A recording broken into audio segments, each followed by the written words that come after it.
प्रिय विद्यार्थियों, पिछले व्याख्यानों में मैं भारतीय संविधान के स्रोतों और भारतीय संविधान की पृष्ठभूमि से आपको अवगत करा चुका हूं और यह व्याख्यान आपके साथ साझा कर चुका हूं। आज हम मौलिक अधिकारों की चर्चा करेंगे और मौलिक अधिकार जो कि भाग 3 में अनुच्छेद 12 से लेकर 35 तक वर्णित हैं, उनकी मोटी मोटी व्याख्या मैं आपके सामने प्रस्तुत करूंगा।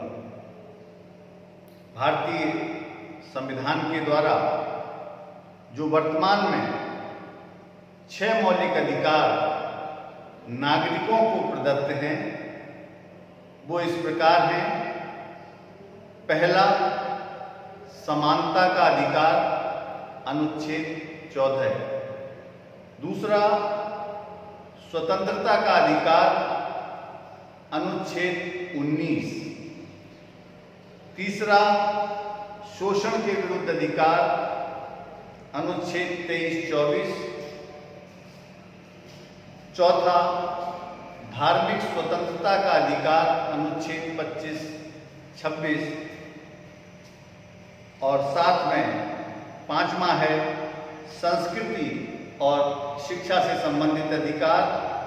और 6वां जो सबसे प्रमुख अधिकार है वो है संवैधानिक उपचारों का अधिकार, अनुच्छेद 32 के तहत। आपको या नागरिकों को जो संविधान द्वारा प्रदत्त मौलिक अधिकार हैं, उनमें से किसी अधिकार की यदि उल्लंघना होती है, अतिलंघना होती है, वायलेशन होता है, तब यह संवैधानिक उपचारों का अधिकार आप माननीय उच्च न्यायालय के अंतर्गत या माननीय सर्वोच्च न्यायालय में जाकर आप इन अधिकारों की मांग कर सकते हैं। और मौलिक अधिकार वाद योग्य हैं, न्याय योग्य हैं। कुल मिलाकर ये जुडिशिएबल है, ये पवित्र घोषणाएं नहीं हैं। यदि आपके इन अधिकारों का उल्लंघन होगा तो निश्चित तौर पर आपको उसका उपचार मिलेगा, आपको उसकी रेमेडी प्राप्त होगी। इसीलिए भारतीय संविधान के मौलिक अधिकारों को संविधान की आत्मा कहा गया है। एक बात और बता दूं कि जो मूल संविधान था, मूल संविधान में 7 मौलिक अधिकार थे, जिसमें 7वां अधिकार आपका संपत्ति का अधिकार था। इस अधिकार को, संपत्ति के अधिकार को, जब सन 1979 में 44वां संशोधन विधेयक, संविधान संशोधन हुआ, तब इस संपत्ति के अधिकार को मौलिक अधिकारों की श्रेणी से हटा दिया गया, समाप्त कर दिया गया। अब कुल मिलाकर नागरिकों को 6 मौलिक अधिकार प्राप्त हैं। लेकिन संपत्ति के अधिकार को मौलिक अधिकारों से हटा दिया गया, इसके बावजूद भी उसे एक कानूनी अधिकार के रूप में, एक विधिक अधिकार के रूप में उसे स्वीकार किया जाता है। दूसरी बात यह है कि जो मौलिक अधिकार होते हैं वह भारतवर्ष के नागरिकों को प्राप्त हैं, व्यक्तियों को प्राप्त नहीं है। अब आप कहेंगे कि व्यक्ति क्या होता है, नागरिक क्या होता है?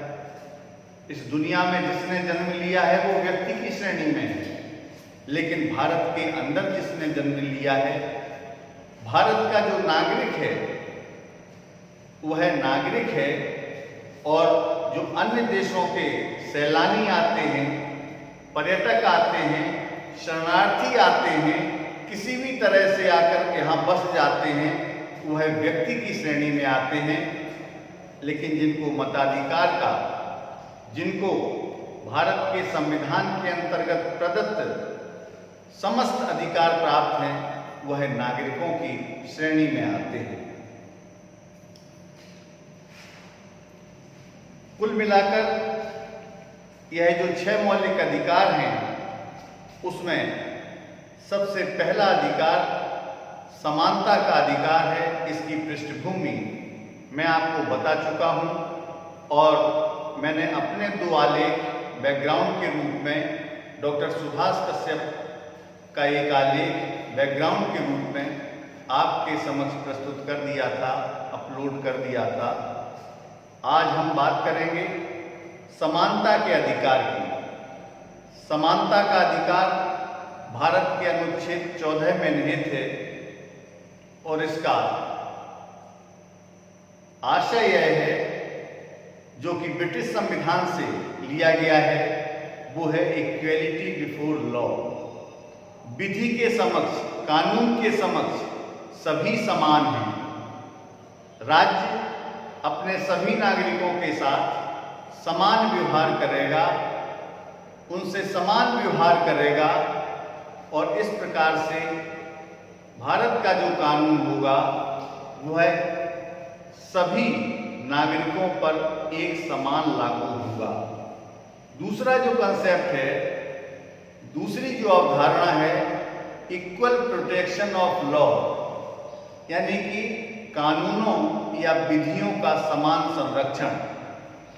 इसका आशय यह है कि प्रत्येक नागरिक को किसी भी भेदभाव के बिना यदि आपके किसी अधिकार का उल्लंघन होता है तो आप कानून की शरण में जा सकते हैं, माननीय उच्च न्यायालय में जा सकते हैं, माननीय सर्वोच्च न्यायालय में जा सकते हैं। यहाँ यह भी उल्लेखनीय है कि जब भी उच्च न्यायालय के पास नागरिक कोई याचिका प्रस्तुत करता है तो वह अनुच्छेद 226 के तहत गवर्न होती है, अनुच्छेद 226 से संचालित होती है। और यदि किसी अधिकार की अतिलंघना की स्थिति में आप माननीय सर्वोच्च न्यायालय जाते हैं तो आपको जो रेमेडी है, आपको जो उपचार है, वो अनुच्छेद 32 के तहत मिलता है।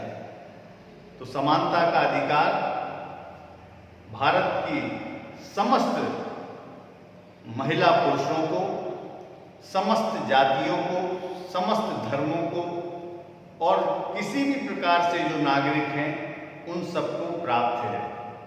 यहाँ पर एक बात उल्लेखनीय और भी कहना चाहूँगा कि पहले स्त्री पुरुष समानता की बात कही जाती थी और जिन अधिकारों की चर्चा हम लोग करते थे वह महिला और पुरुषों की समानता से करते थे। जिस दिन से संविधान लागू हुआ उस दिन से हिंदुस्तान के अंदर महिलाओं और पुरुषों को समान रूप से मताधिकार प्रदान किया गया, यानी कि वोट देने का अधिकार प्राप्त हुआ। लेकिन एक तीसरा भी जेंडर है, एक तीसरा भी लिंग है, जिसे 15 अप्रैल 2014 को माननीय सर्वोच्च न्यायालय ने स्वीकार किया कि किन्नर भी समान समाज के एक अंग हैं। इसलिए अब व्याख्या यह है समानता के अधिकार के संदर्भ में कि महिला, पुरुष और किन्नर सब बराबरी के स्तर पर माने जाएंगे और तीसरे लिंग को भी, तीसरे जेंडर को भी समानता के साथ भारत के संविधान में आत्मसात किया है और स्वीकार किया है। इसके बाद अनुच्छेद 15 के अंदर धर्म, नस्ल, जाति, लिंग और जन्म के आधार पर कि आप किस राज्य में पैदा हुए हैं, किस स्थान पर पैदा हुए हैं, इस आधार पर भारतीय नागरिकों के साथ कोई विभेद नहीं किया जा सकता। फिर आता है अवसर की समानता का कंसेप्ट। अनुच्छेद 16 के अंतर्गत आप चाहे सरकारी नौकरी करना चाहते हैं, चाहे कोई व्यक्तिगत पेशे में जाना चाहते हैं, तो ऐसी स्थिति में आपको संपूर्ण अवसर प्रदान किया जाएगा किसी भी प्रकार का विभेद नहीं किया जाएगा। हाँ, इतना जरूर है कि संसद की मान्यता के द्वारा कोई राज्य यह निश्चित कर सकता है कि एक निश्चित मात्रा में जो सरकारी सेवा में आने वाले लोग हैं, सरकारी सेवा में भर्ती होने वाले लोग हैं, वो कितने प्रतिशत और कितनी मात्रा में उसी संबंधित राज्य के होने चाहिए। अन्य राज्यों का प्रतिशत भी वो संसद के द्वारा निर्धारित किया जा सकता है। इसी में अनुच्छेद 17 है समानता के अधिकार के तहत, जिसमें अनटचेबिलिटी का अंत किया गया है, यानी कि अस्पृश्यता का अंत किया गया है। सार्वजनिक दुकानों में, सार्वजनिक स्थानों में, कुओं पर, हैंडपंप पर या कोई भी सार्वजनिक मिलन के जो केंद्र हैं, मंदिर से लेकर जो भी पूजा स्थल हैं, उन पर किसी भी प्रकार की अस्पृश्यता की भावना को स्वीकार नहीं किया जाएगा। पूर्व में आजादी के पहले बहुत किस्से सुने होंगे, जब जाति के आधार पर विभेद किया जाता था कि इस हैंडपंप से या उस कुएं से एक निश्चित जाति के लोग ही पानी भर सकेंगे। जो उस समय जो अछूत समझी जाने वाली जातियां थीं, उनको इससे दूर रखा जाता था। आपको मालूम होगा, चाहे नासिक में आजादी से पहले, चाहे नासिक में कालाराम मंदिर में सामूहिक प्रवेश की डॉक्टर अंबेडकर की घोषणा हो, चाहे महाड़ में सार्वजनिक तालाब से सभी जातियों को एक साथ पानी भरने की आजादी की मांग हो, यह सब चीजें उस समय चूंकि अस्पृश्यता का देश शिकार था, भारत के अंदर एक तथाकथित चतुर्वर्णीय व्यवस्था लागू थी और उसी के द्वारा समाज संचालित होता था, समाज की गतिविधियां प्रभावित होती थी। इसलिए इस अनुच्छेद 17 के तहत अस्पृश्यता का पूरी तरह से अंत कर दिया गया है। यद्यपि ये भी सही है कि आजादी के 74 वर्षों के बाद भी आज भी हमें कहीं समाचार मिल जाता है, किसी अखबार में छप जाता है कि एक निश्चित जाति के व्यक्ति को शादी समारोह में घोड़ी पर चढ़ने से रोक दिया गया, उसके साथ विभेद किया गया। लेकिन यह सब अब दंडनीय अपराध है और इसीलिए सन 1955 में अस्पृश्यता निवारण अधिनियम लागू किया गया था, जिसमें इस प्रकार की गतिविधियों में, इस प्रकार की मनोवृत्तियों में शामिल होने वाले लोगों को दंडित करने का काम राज्य की व्यवस्थाओं ने किया है और आज भी कर रही है। 1976 में उसी 1955 के अस्पृश्यता निवारण अधिनियम को विस्तारित करके उसे नागरिक अधिकार संरक्षण अधिनियम के नाम से लागू किया गया और आगे चलकर यह भी ऐसी घटनाएं हुई कि जिसमें इसमें भी कुछ कमजोरी नजर आने लगी। तो सन 1989 में अनुसूचित जाति जनजाति निरोधक कानून को लागू किया गया, जो अभी पूरे अर्थों में शामिल है। यदि कोई व्यक्ति अनुसूचित जाति जनजाति के लिए अपमानजनक शब्द बोलता है, अपमानजनक व्यवहार बोलता है, अमर्यादित समव्यवहार करता है, तो वह SC/ST एट्रोसिटी एक्ट के अंतर्गत आता है और यह दंडनीय अपराध के रूप में माना जाता है। दूसरी बात इसी समता के अधिकार में आती है, वो है अनुच्छेद 18 में। अनुच्छेद 18 हिंदुस्तान के अंदर उपाधियों का अंत करता है। उपाधियां अंग्रेजों के ज़माने में जैसे किसी को महाराजा कहा, किसी को राजा कहा, किसी को जागीरदार कहा, किसी को जमींदार कहा, किसी को लॉर्ड कह दिया, सरनेम दे दिया, लॉर्ड की उपाधि दे दी, किसी को सर की उपाधि दे दी। ये जो उपाधियां हैं, इन उपाधियों का अनुच्छेद 18 के तहत समता के अधिकार के तहत अंत कर दिया गया है। लेकिन इसका एक अपवाद है कि यदि कोई उपाधि विद्या से यानी कि शिक्षा से संबंधित है, यदि कोई उपाधि सेना से संबंधित है, तो उस पर इसके निर्बंधन, इसके प्रावधान लागू नहीं होंगे और यह उचित भी है। यदि कोई उच्च अध्ययन करने के बाद पीएचडी करता है, डीलिट करता है और कोई उपाधि धारण करता है और उसे यदि इस उपाधि से नवाजा जाता है, उसके नाम के आगे उस उपाधि को लगाया जाता है, तो यह दंडनीय अपराध नहीं है, बल्कि ऐसी चीजें प्रशंसनीय हैं। वैसे ही सेना में यदि किसी को फील्ड मार्शल बना दिया जाता है, सेना अध्यक्ष तक तो प्रमोशन के द्वारा सारी नियुक्तियां होती हैं।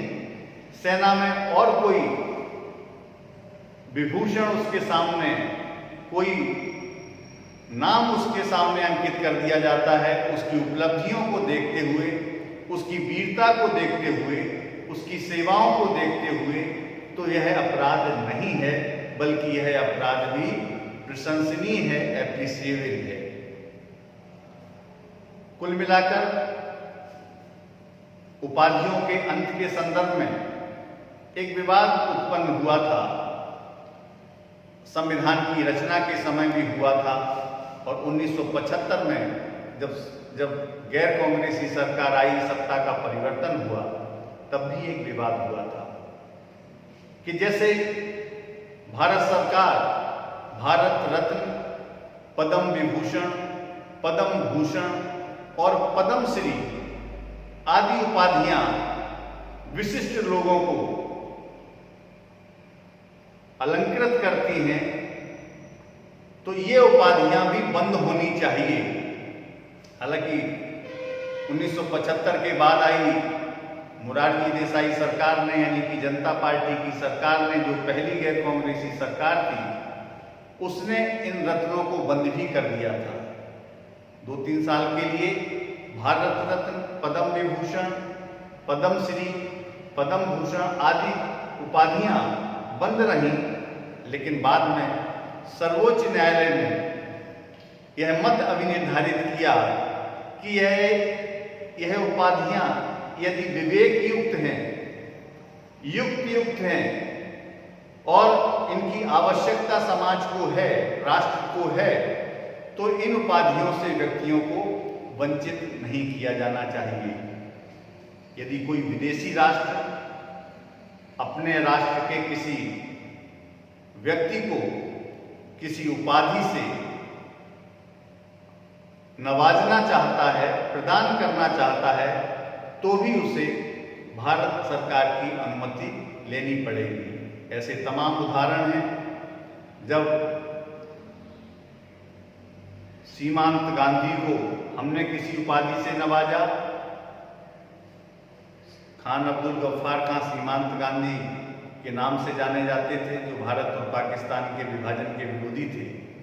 आज भी कई विदेशी नायकों को हम भारत रत्न से नवाजते हैं या फिर हम उन्हें किसी अन्य उपाधि से नवाजते हैं, तो यह कोई अपराध नहीं है, बल्कि यह सब संविधान के अंतर्गत युक्त है, उचित है और किसी भी तरह से समता के अधिकार का उल्लंघन नहीं है।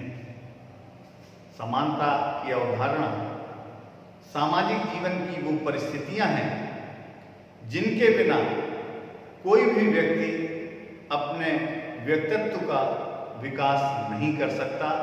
इसीलिए भारतीय संविधान के अंतर्गत दिए गए ये मौलिक अधिकार भारतीय संविधान के मैग्ना कार्टा हैं, जो भारत के समस्त नागरिकों के लिए उनके आर्थिक, सामाजिक, चारित्रिक, नैतिक, शैक्षणिक, सांस्कृतिक और मानवीय समस्त मूल्यों के लिए, उनके प्रचार के लिए, उनके प्रसार के लिए, उनके विस्तार के लिए और उनके मनोबल को प्रोत्साहित करने के लिए नितांत आवश्यक है। इन सब चीज़ों को मैं लिखित रूप में, जैसे कि स्मरणीय बिंदु होते हैं, कई चीज़ें जो व्याख्यान में होती हैं आप लोगों के स्मृति पटल पर नहीं रह पाती, तो इसलिए मैं इसके साथ जो स्मरणीय बिंदु हैं उनको भी इस व्याख्यान के साथ अपलोड करता रहा हूँ, अभी भी कर रहा हूँ और आगे भी करूँगा। आपकी जो जिज्ञासा होगी, आपके जो कमेंट आएंगे, आपकी जो टिप्पणी होगी, उन सब का समाधान करने के लिए हम किसी भी माध्यम से सदैव तत्पर हैं। बहुत बहुत धन्यवाद।